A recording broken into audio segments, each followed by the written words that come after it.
Oh, sorry.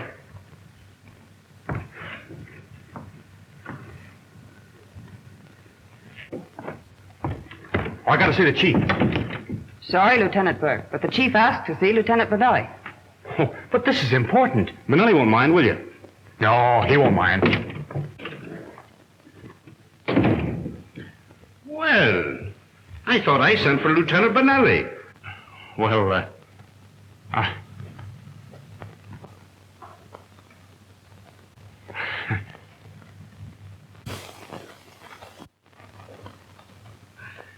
Sit down, Burke. Thank you. What's on your mind? Maybe I can help you. Possibly it's about my daughter. Yes, Diana has promised to be my wife. We want your consent. You have it. What Diana wants, she gets. She said she wouldn't think of marrying me against your wishes. I was afraid that you'd want her to marry Dave Graham. Professor Graham is a very fine man and a successful criminologist. Yes, sir. He's all of that, and that's the reason I was afraid I wouldn't have a chance. I'm only a lieutenant. You know, Danny, I think you're going to be successful, too. I don't know anything about your family, but I've had me eye on you ever since you came on the force. With a wife like Diana, I'm sure I'll reach the top. Perhaps I better warn you to look out for your job. I've got my eye on that badge you're wearing. Well, keep your eye on it. You may get it. Chief, you don't know how much I thank you, and you never will. That's all right. But I still want to see Bonelli. Yes, sir. You're next.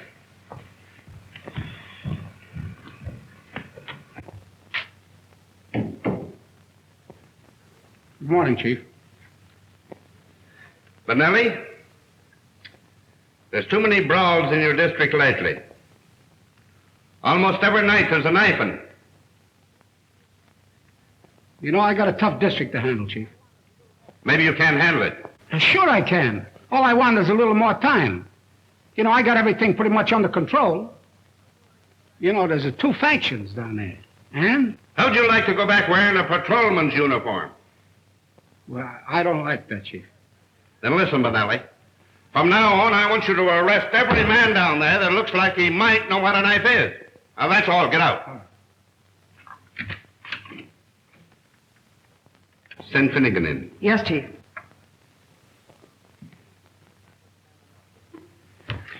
Maybe you can hear better standing up. Finnegan, I've had my eyes on you for months. Politics is not going to keep any man's job on this force as long as I head it. Now, I'm warning you, Finnegan. Keep your nose out of politics or I'll break you. I know what's running through your mind. You're thinking I won't be long on this job. Well, maybe not. But while I'm here, there'll be no interference from shyster lawyers or underworld bosses. Well, maybe I can give you some advice. I don't want your advice. Now get out of here.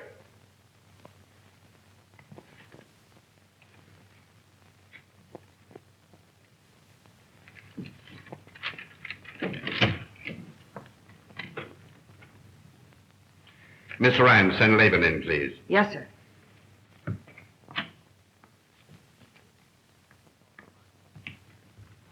Levine? If you don't mind, Chief, it's Laban. Well, whatever it is. You've been heading the vice squad for some time. And I understand that you're building quite a pretentious home on the salary you draw. And the police commission is noticing it, too. My grandmother died last year in Paris. She left me the money. You may have to prove that. Yes, sir. I'll bring the lawyer's letter to you.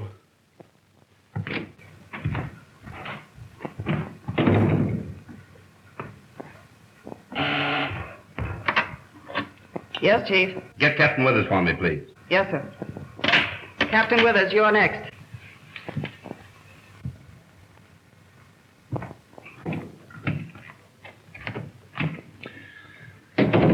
Hello, Bill. Hello, Jim. Sit down.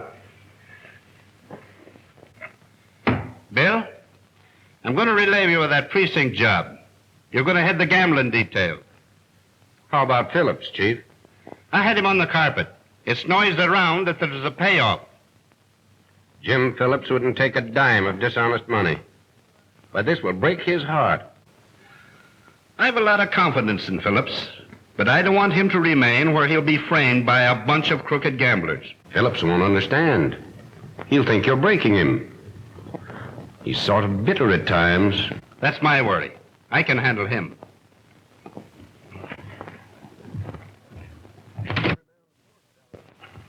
When Sullivan gets through, he'll have every man on the force down on him.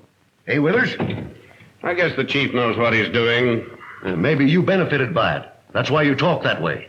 Listen, Perkins. Officers who have done their duty don't have to be nervous about what the chief does. He's got the whole department boiling. There's a dozen fellows would like to be pallbearers at his funeral. Miss Ryan, will you come in, please?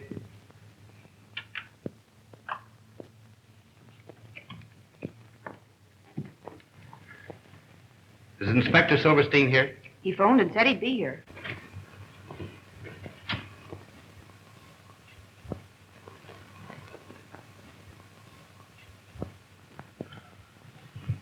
What is it, a shake-up? Shake up and down.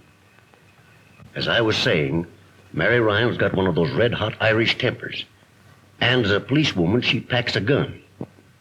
If Sullivan thinks he can go gallivanting around with her daughter late at night and bring her in at all hours of the morning... Kathleen Ryan's the chief's secretary, and they have department business to take care of nights. Business? Yeah. Monkey business, maybe. Shut up, Perkins.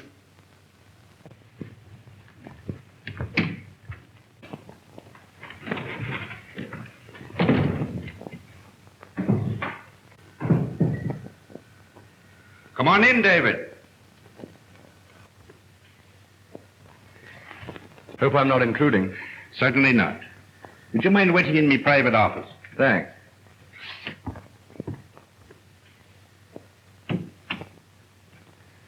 Inspector Silverstein. Come here, please. You have been tried and found guilty of absenting yourself from your post of duty without leave. Now, I'm warning you. If you should let this happen again, you will be severely punished. Well, you see, Chief, it was Rebecca's anniversary, and naturally we had some people over for dinner, so Now, that all came out in the hearing. Take your place among the officers. Gentlemen, I am proud to say that we have one of the finest police forces in the country. I know it's not 100%, but I don't know of anything that is.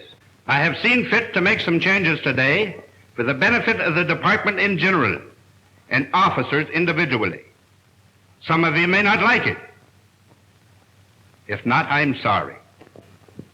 I want to congratulate you on having solved a large percentage of crime. Furthermore, I want you to make this town so hot for the crook that he'll find it an unhealthy place to nest in. Do your duty.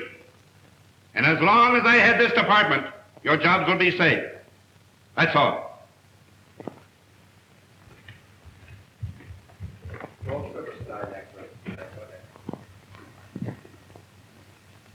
Inspector Silverstein. Yes, sir. Come here.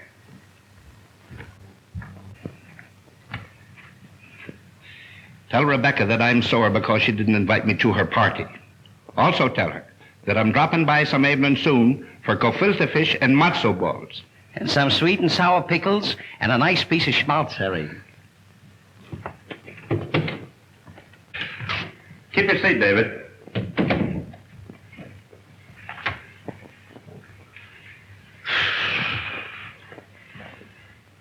Will you have a cigar? No, thanks. I prefer my own. Here, try one. Thanks. Oh, you're still making them yourself, I see. Of course, my pet hobby. But then, you see, I come by it naturally. My father was a cigar maker. I learned the art when I was a kid, working in his factory.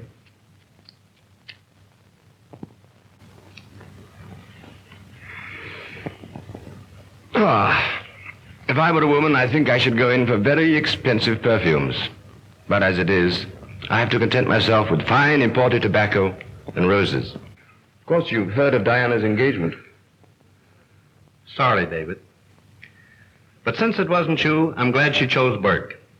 He's a clean young fellow. I agree with you. Of course, I wish you'd shown a little better judgment and chosen me, but as it is, I wish them all the luck in the world. That's very kind of you. The next best thing to a winner is a good loser. And I'm sure Diana will always have the greatest respect and affection for you. That will always be my feeling towards them both. Come in. Dr. McNeil from the insurance company. I'll be going. No. That's quite all right. Send him in, please.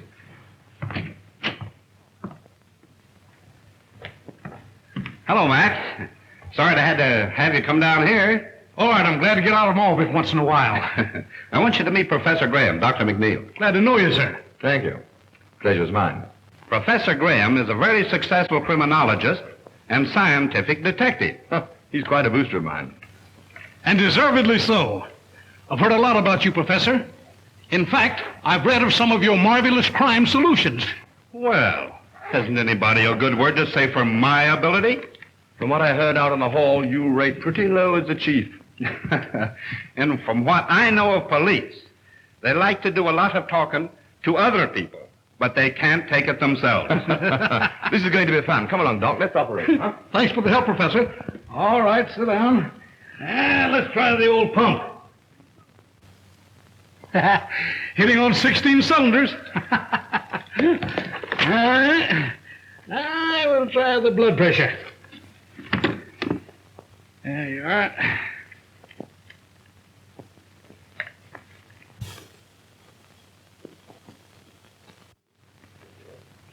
Normal. Let's see. Now, I guess you better... Are the lamps all right? Bet you can see in the dark with those glimmers. All right, the Mammoth Cave. Perfect as a prima donna's. All right, let's see now. Let's try the old bellows. Good enough for a blacksmith's forge. You sure I'm not too good to live? I don't know. Those kind die young, Chief. You've passed that mark. Well, Chief Sullivan is very busy at present. Will you leave your name? Is it extremely important? Well, just a minute, please.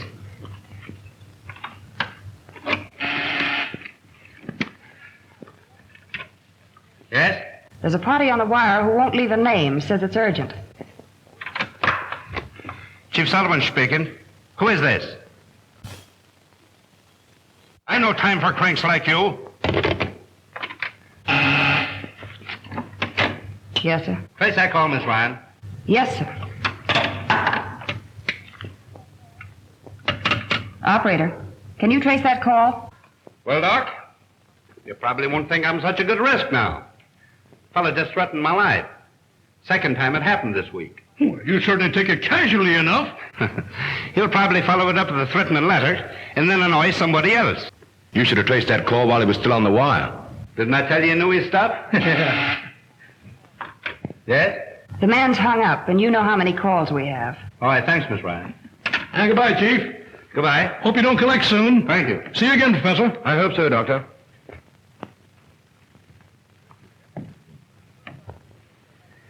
Say, Graham, what about giving us a lecture tomorrow? Tomorrow? I have a pretty full day and a dinner engagement. What about midnight? Do you think the men can stand it? The kind of lecture I'll want, they'll like. What kind is that? Well, you see, we'll parade a number of criminal types in the show-up room. People you've never seen. Oh, yes. And I'm to guess their criminal records from their personal appearance. Is that the idea? Sure. Say, that's rather putting me on the spot, isn't it? Suppose I should miss. You won't. It'll help the officers to pick out suspicious characters at a glance. Will you do it? Okay, I'll be there. Thanks.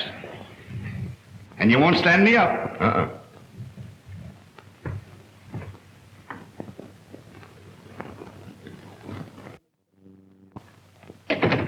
Did you want something? Yes. I want you to go home and quit working nights. Well, it can't be done, Chief. Well, you see, there's a lot of correspondence to get out and filing to do. I'll be here till midnight. Out with it, young lady. Mother's terribly suspicious. Of us? Yes. That gambler, Gus Armstrong, saw us together last night, and he's stirring up trouble. Huh. Sore because I raided his joint, huh?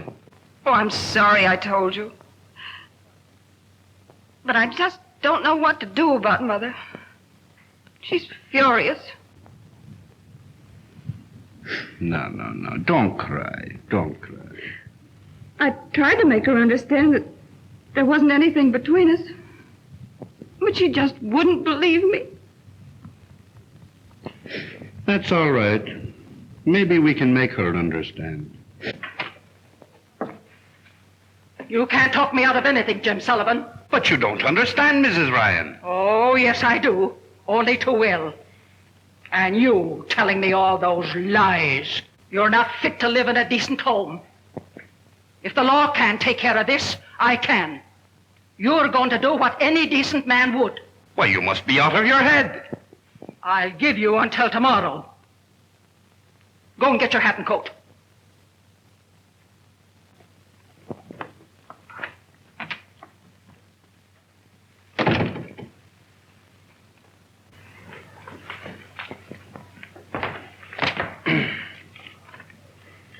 Calling car 71, car 71. Go to 22nd and St. Anne Street, 22nd and St. Anne Street, a barking dog.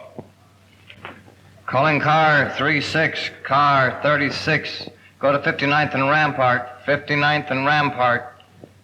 A drunken man beating up his wife. That is all.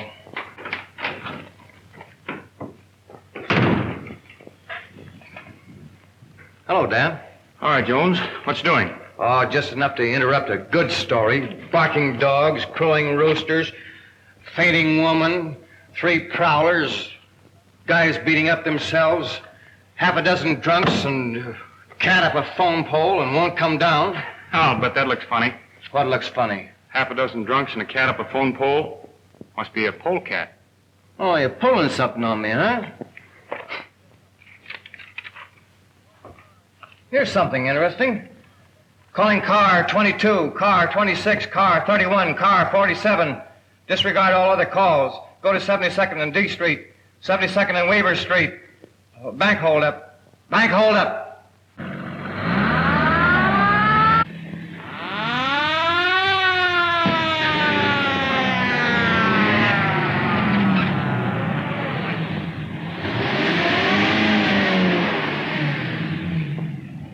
Calling car 22, car 26, car 31, and car 47. Bank bandits escaped out Kings Highway, traveling in black sedan. 3 in car, 3 in car.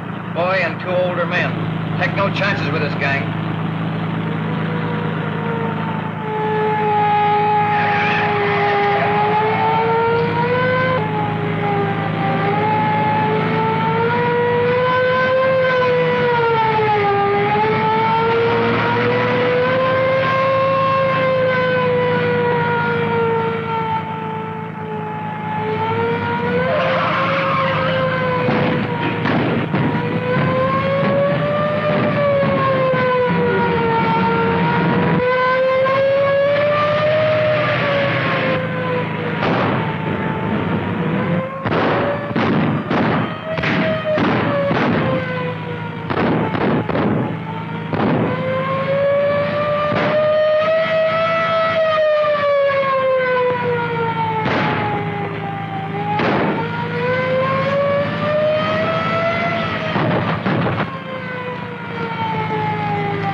Sonny.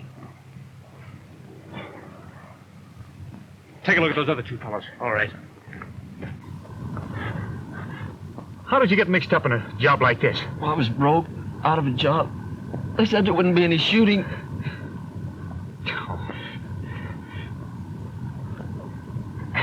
Thanks, Denny. You should have come to me. I don't want to go to prison.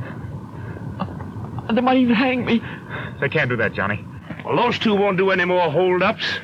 Listen, go call an ambulance, quick. All right, I will. I feel kind of funny. Kind of like I was floating. Well, here, now, take it easy, kid. The ambulance will be here in a minute. They'll fix you up. I feel pretty good. Now? It's all right. Everything will be all right.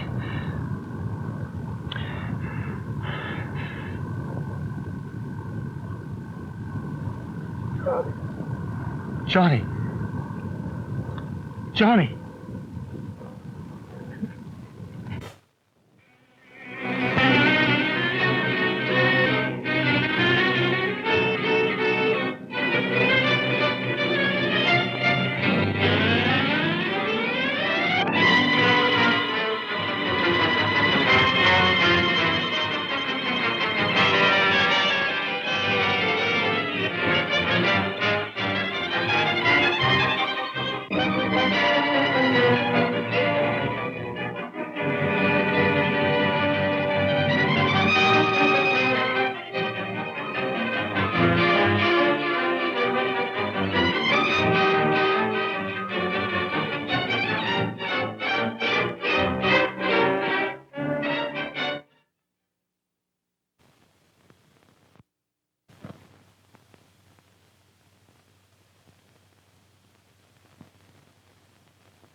Come on, darling, shake off the blues.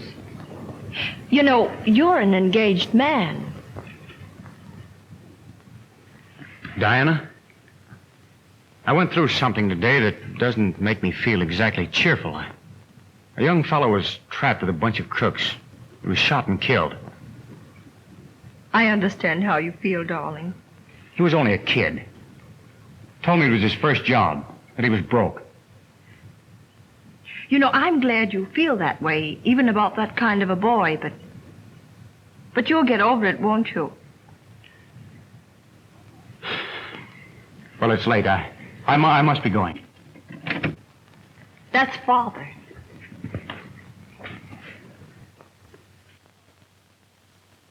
Hello there. Hello.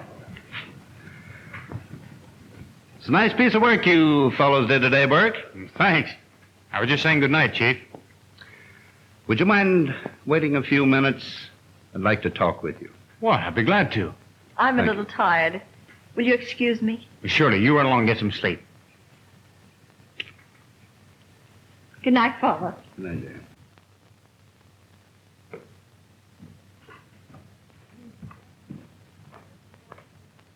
Oh, Dan, will you look in the morning papers? I gave them the announcement of our engagement.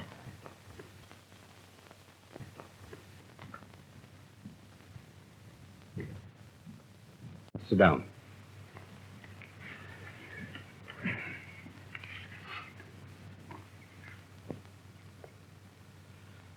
Read that.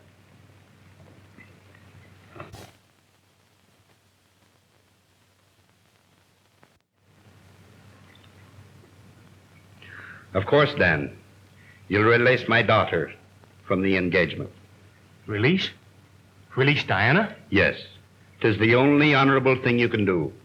But I love her. All the more reason why you should free her from a compromising situation. But I can't understand why I should be blamed for something my brother did. Then why did you deliberately conceal his identity?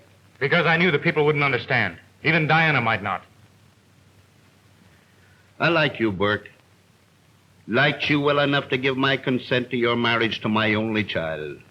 Please understand me. It isn't because your brother was killed. I'm very sorry that happened. Duty is a hard work, but his being a criminal makes it impossible. But Johnny wasn't a real criminal. He was forced into it. He's only a kid. You know the law, Dan. A man was murdered, and he participated in the crime. Why, everybody would point out Diana as the wife of a man whose brother was a murderer. I'll tell Diana and let her decide for herself.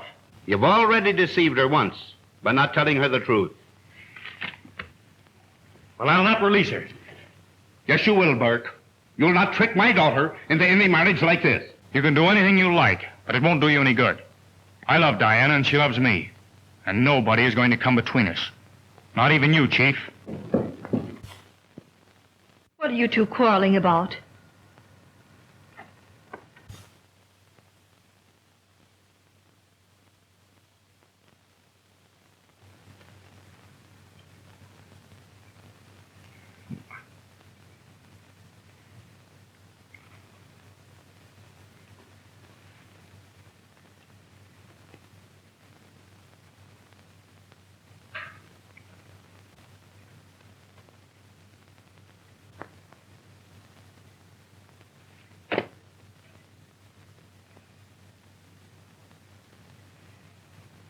Your father is asking me to release you from our engagement. Diana, you'll be fair. You love me, darling. I don't know what to say. Please let me think things over. I tell you, Burke, you'll never marry her as long as I'm alive.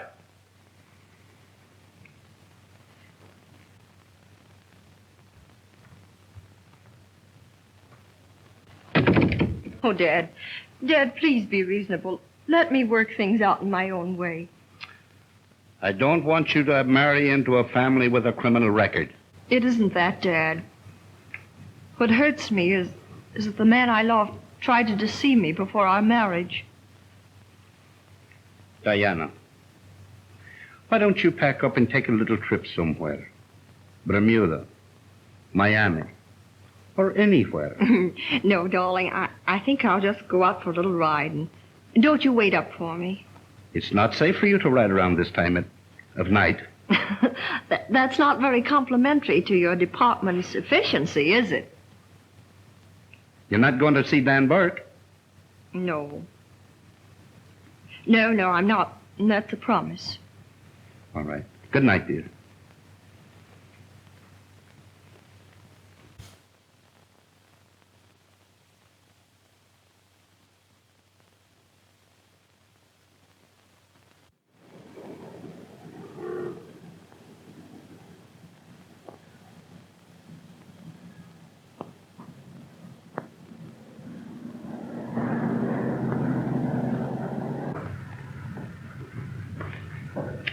I've been waiting for you. Expecting me? Doesn't it look like it?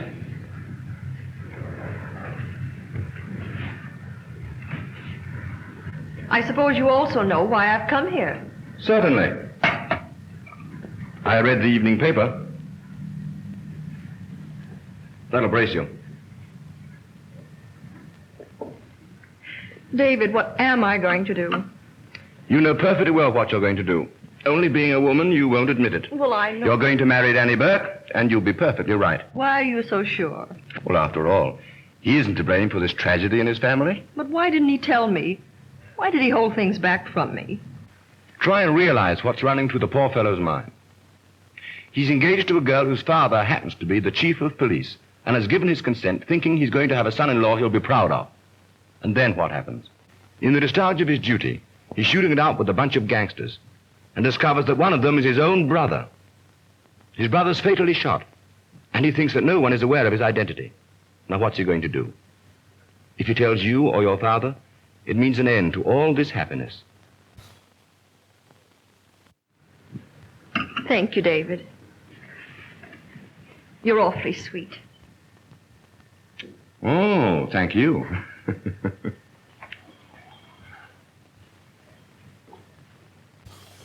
You know, as a matter of fact, all this explanation business was entirely unnecessary. What do you mean? You would have made the same decision through the proverbial intuition of your sex.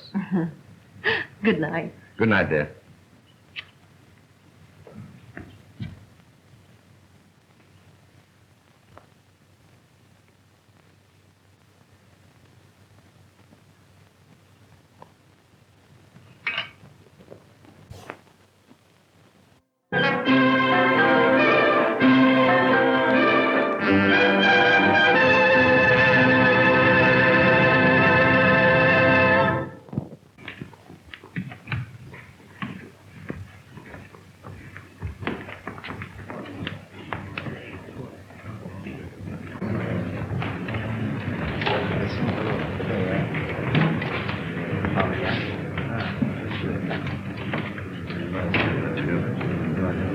I hear you're not on the gambling squad after tonight.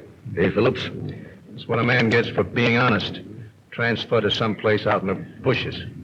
I'd like to punch Sullivan right in the jaw.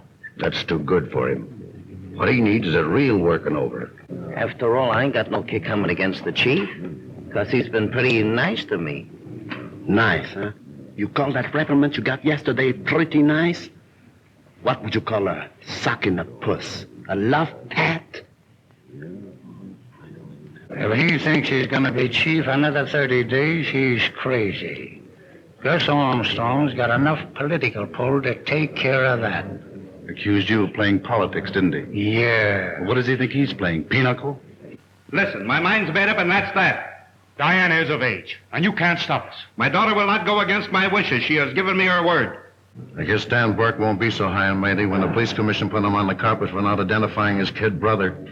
Sullivan, he get him out of that all right. Burke is going to marry the old man's daughter. Yeah, you got another guess coming. You think Sullivan's going to take on a son-in-law that had a bandit brother? Did you hear about Mary Ryan and the chief? Got wise that Sullivan take her out, huh?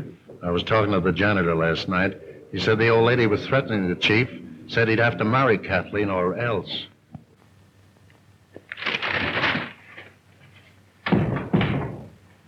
Hello, Hello, Miss Ryan. How do you do, Miss Sullivan? Is my father busy? Lieutenant Burke is with him.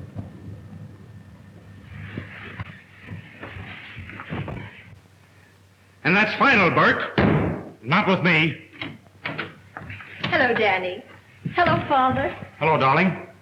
I've just been trying to convince your father. It's 10 to 1 you weren't successful. I wasn't. I'm the only one who can win an argument with him. But this is one time you won't. But, Dad, it isn't right to blame Dan for something his brother did. I don't. But it's the deception and the compromising of your reputation. Oh, let's leave out my reputation. I wouldn't let gossip keep me away from Dan. And now I'll tell you, just as I told him, that as long as I'm alive, he'll never marry you. But, Father, we love each other. And we're going to be married in spite of everything. Would you marry a man that I disapprove of? Please don't be unreasonable, Father. Well, last night I was so bewildered I had to talk things over with somebody. So I went to David's apartment. If you'd only listen to him. Went to his apartment alone? What, and at night? There's nothing to make a fuss about. Your daughter was terribly upset. She needed advice from someone she could trust. I don't appreciate anybody giving my daughter advice contrary to my wishes. I didn't tell her what to do. I just tried to analyze the entire situation for her so that she could see through it clearly. Come in. Captain Withers is here. Send him in. Now, if you'll all excuse me, I'll see you later in the show-up room.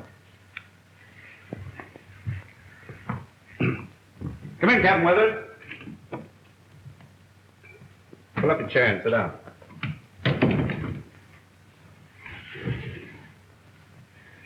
You saw the newspaper stories? Yes, Chief. I want you to tip me off if Burke and Diana try to get a marriage license. Diana's hard-headed and self-willed. And Burke has indirectly threatened me if I interfere with his marriage plans. Okay, Chief. Anything else? Yes. Something very confidential. The gambling interests are out to get me. Yeah? You know Gus Armstrong. Yeah. He's passed the word to Mary Ryan that everything isn't on the level between Kathleen and me. And the old lady's up in arms. Fire the kid and prefer charges against the old lady if she squawks. Just what they'd want me to do. Play right into their hands. That's the setup that knocked over our former district attorney. What are you going to do about it? That's your job, Bill. Just what is there between you and Kathleen? I'm very fond of the girl, but not to the point of marrying. But she thinks she's desperately in love. Armstrong has all the details, huh? Yeah. Mary Ryan actually threatened you? If I didn't marry her daughter. Besides Burke and the Ryan woman, I've had numerous threats by phone. Any idea concerning those? Chuck Finnegan's pretty chummy with Armstrong. And there's a lot of other sore on account of the changes made in the department yesterday. Well, I'll see you here after Graham's lecture. Yes. I have an ace up my sleeve. All right, thank you.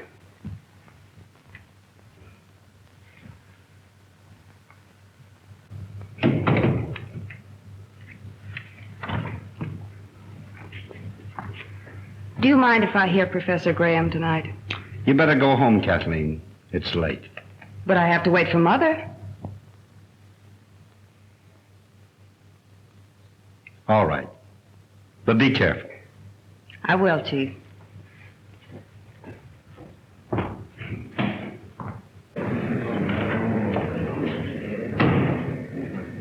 You've been pretty white about this situation, Graham. I want to thank you. I've always been interested in Diana's happiness. Father believes in you, David. I wish you could bring me round to our point of view. It's going to be a little difficult, but I'll try. Thank you.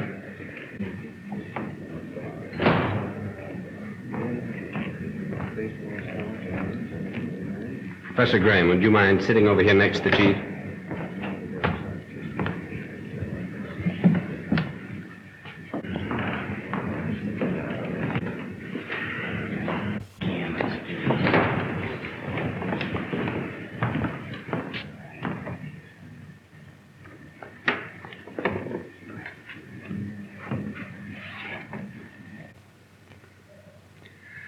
All right, Withers.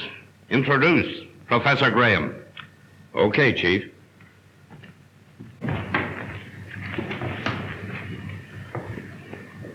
Ladies and gentlemen, we have with us one of the world's outstanding criminologists.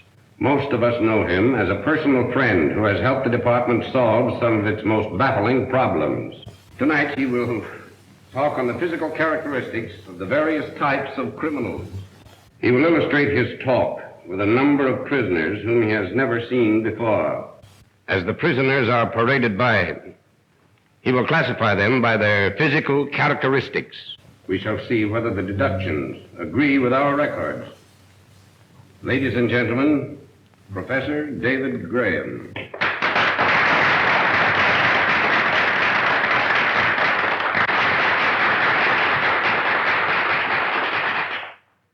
Ladies and gentlemen, I'm afraid that Chief Sullivan has rather put me on the spot.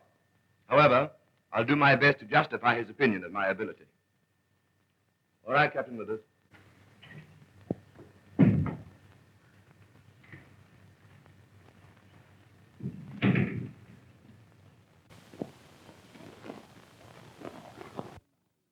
Not a criminal by instinct, but easily duped into crime by keener minds. Retarded mental growth. Charge. Arrested on suspicion of theft. Record. Served 2 years in state reformatory. 18 months in the Good Shepherd Home for the feeble-minded. Oh, come on. Had his mind been alert, he would never have attempted violence at such an inopportune moment.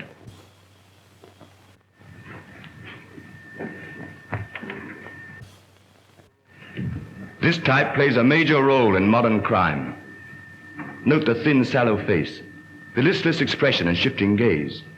He is a very dangerous individual and will commit any crime.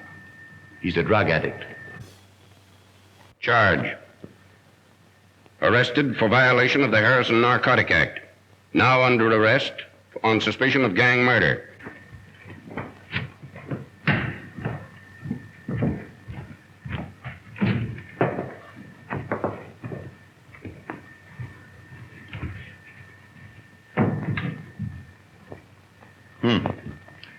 The larger girl is aggressive.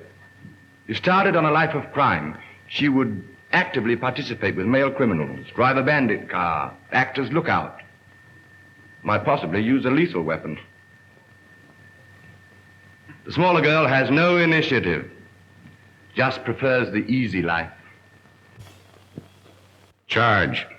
The taller girl arrested on suspicion of robbery, known to be a gambler's moll. The smaller girl arrested on a vagrancy charge.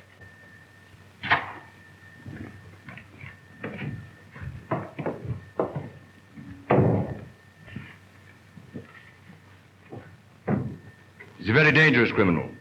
Specializes in widows and orphans. Always has a safe investment. Yes, safe for him.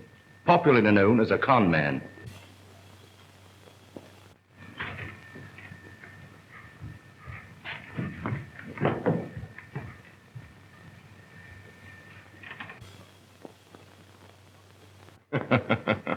Not a criminal type at all. I wouldn't mind having a dinner date with her. That is, if she'd accept the date. Maybe you'd better introduce us first, Captain Withers.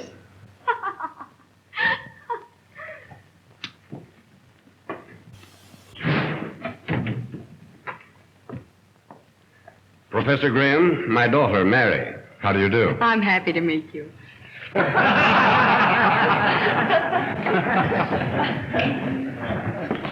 Well, was your dad in on this deal to baffle science? No, it was my own idea, wasn't it, Father? Come on, darling, wake up. The show's over. A very interesting lecture. You seem to have lulled the chief to sleep beautifully.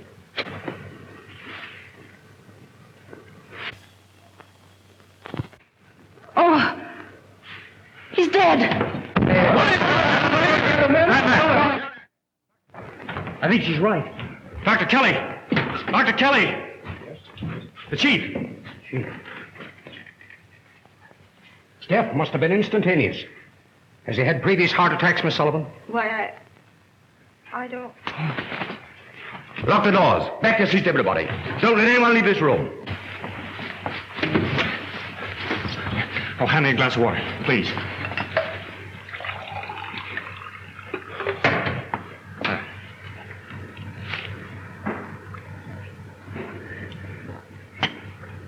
Thanks. Are you all right, Diana? Yes, I'm all right. Oh, come, dear. This man has been murdered, and the killer's right here in this room.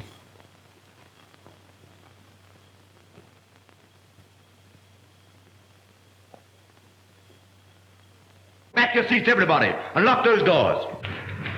Steady now. We'll sit over here.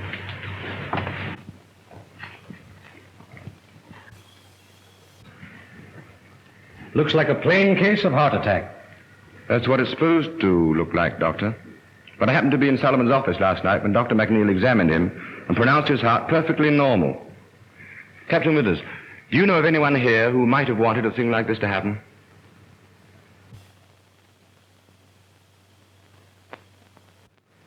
Yes, a dozen of them. Including a woman. Stay away from there. He's no good to you now. Clue number 1. I'd have been willing to sign a death certificate without an autopsy. I'd have said angina pectoris. But I detect different symptoms now. What would you say, offhand? Complete and instantaneous paralysis of the respiratory organs, with possible brain hemorrhage. Might be the work of some poison, Graham. Do you know the poison that would work this? Yes, just one. In civilized countries, it's known only to a few chemists and scientists. It's distilled by jungle Indians from the upper reaches of the Amazon. Fierce little pygmy tribes with only the crudest of weapons. They dip their darts into this poison and then propel them through blowguns. Since Chief Sullivan was seated in the front row, the dart, if there was a dart, must have been fired from back of him. It ought to be easy to determine that.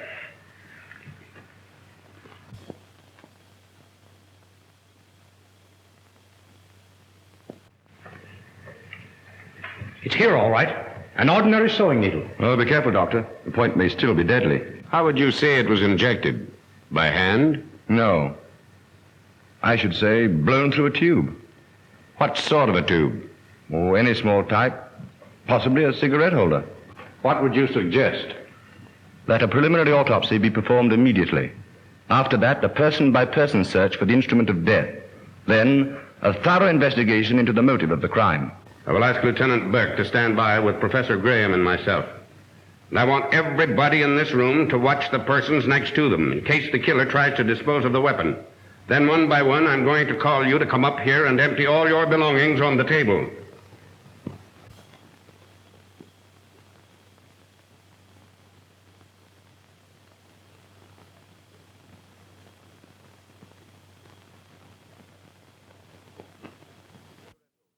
There are several cigarette holders, any one of which might have been used to propel the needle. The fact that there are several weakens their value as evidence. They will be returned to you later. Since we have so far been unable to locate any physical evidence against the killer, I'm going to begin a search for motives. I want each of you who has any knowledge of a possible motive to write it down on a slip of paper which will be handed to you. You need not sign your names.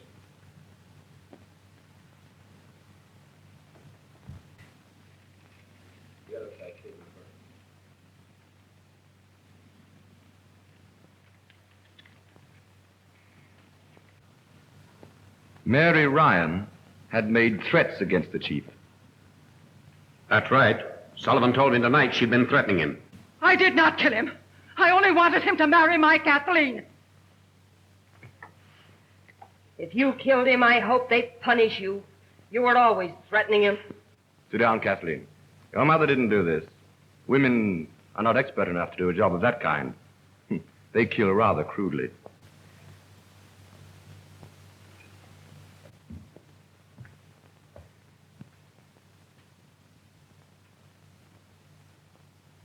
Captain Perkins, you were overheard saying that you would like to be a pallbearer at the chief's funeral. Is that so? Maybe I did say it. What of it? I was sitting right here by Phillips, wasn't I? Yes, right here by me. Graham, listen. The needle in Sullivan's back didn't kill him. He was already dead when it struck him. How do you know that? The wound didn't bleed. Circulation had stopped. The slayer was not directly behind the chief. I can show you just exactly how it was done. Oh. Get back there and sit down. I'll take charge of this. Clancy, David, carry him back to his room. Come on, grab his shoulders. Come on. Easy. Now listen. If I don't locate the killer within the next 10 minutes, I'm going to arrest everyone in this room and give them a grilling that'll make the third degree look like a petting party.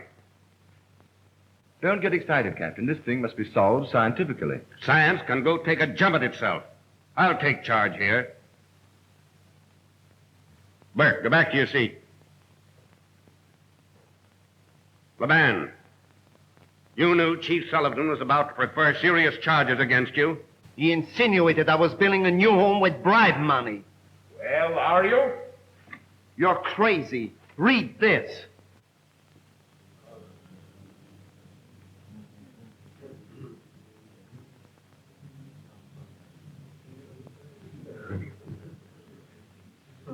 I told the chief I'd bring a letter to prove that I inherited the money.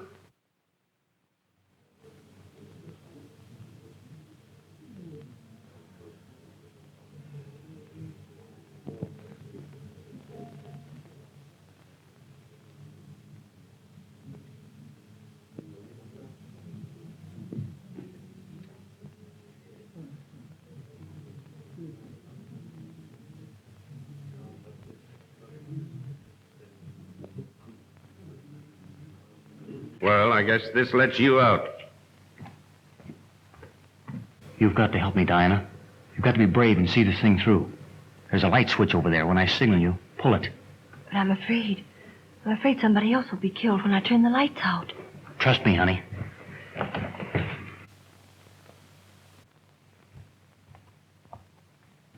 Graham.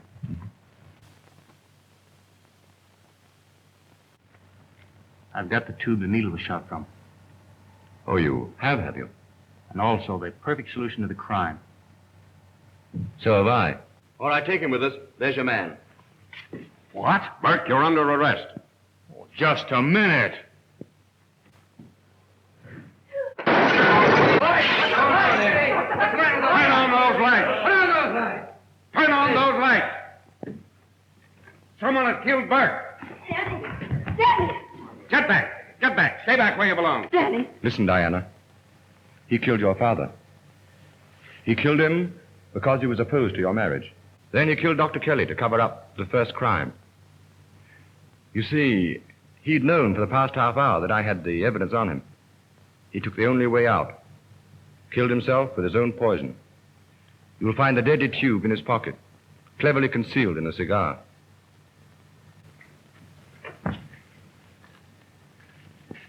It must be one of these.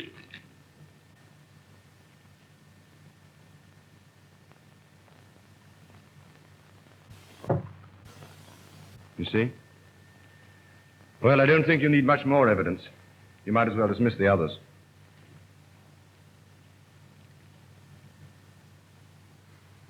To think Burke would do this. Clear case of heredity. He was a criminal by instinct, just like his half-brother, Johnny.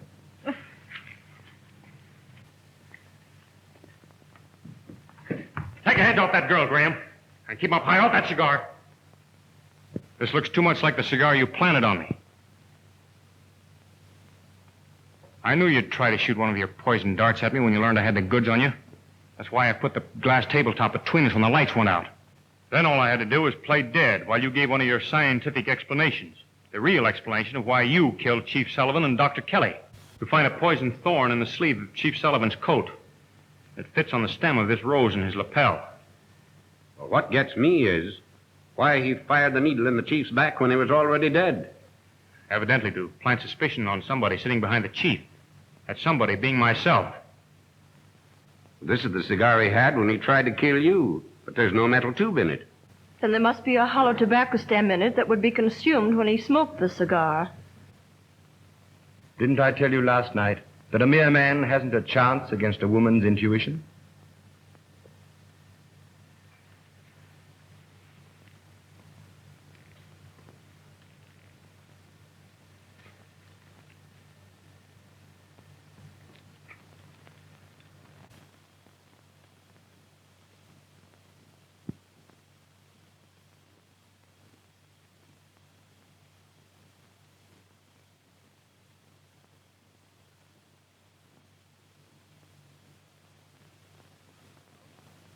months ago, who would have thought the world could be beautiful again, Mr. Burke? It can't help being beautiful with you in it, Mrs. Burke. Oh, Ouch! the spread isn't spread yet, old dear. Well, I guess I'm too lovesick to eat anyway. I'll remind you of that tonight when you have an old-fashioned tummy ache from gobbling up more than your share.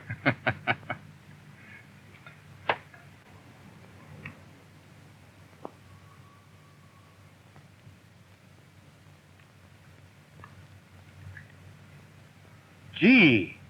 Well, what's the latest sensation? Oh, nothing. What are you reading? Nothing. Skip it. Let me see. Now, listen, Oh, come on. I want to see it. Well, you know, it's far better that way. It's a curious thing. Terrible as his crime was, somehow I never wanted him executed. Maybe it's because I can't forget his good side. His gentleness. His sympathy. Oh, Dan, why did he have to do it? Well, only a few days ago, we discovered his diary, in which he diagnosed his own case. Everything he jotted down showed the great mental crisis he was going through. There were many notations about a certain girl that he couldn't bear to lose.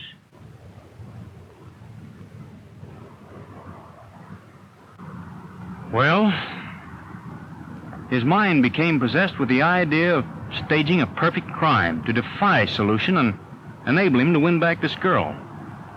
That's what toppled his brilliant intellect across the shadow line between genius and insanity. The rest you know. Perhaps it's true that to understand is to forgive. Perhaps. Anyhow, that's all out of our lives now. And forever.